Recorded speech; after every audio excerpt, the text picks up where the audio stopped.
Hi friends, I'm excited to have you as part of the prayer team here at First United Methodist Church.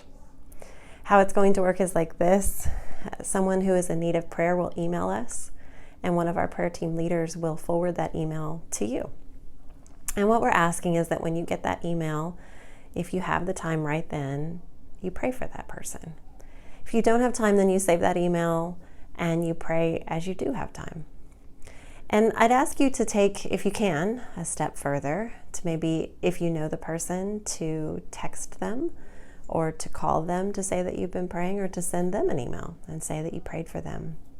And one of the creative things that this pandemic has opened up is the ability to record things and send them. So you might record a video of your prayer. You might type the words of your prayer into the email.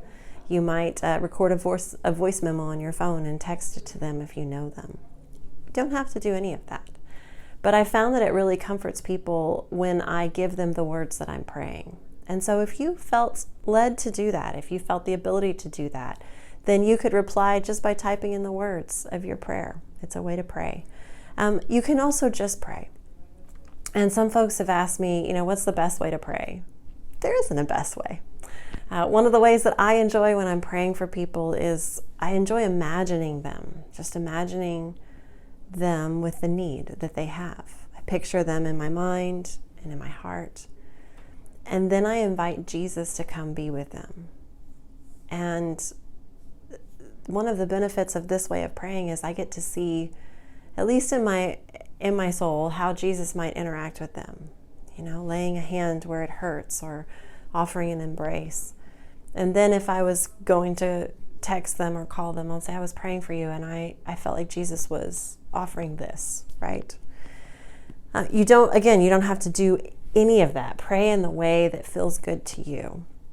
But the most important thing is that we're creating this community where we know that we're not suffering alone, where when people have the courage to say, I'm struggling with this or I need help, they know that you, this amazing group of praying folks from First United Methodist Church, will be lifting that need before God.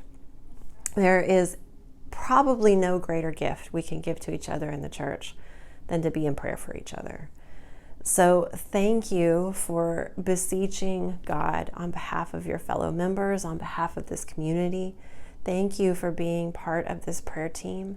And just know that God does amazing things when we have the courage and the faith to ask. So let's wait for all of the miracles, all of the provision, all of the direction that we see God provide as we simply just ask for it.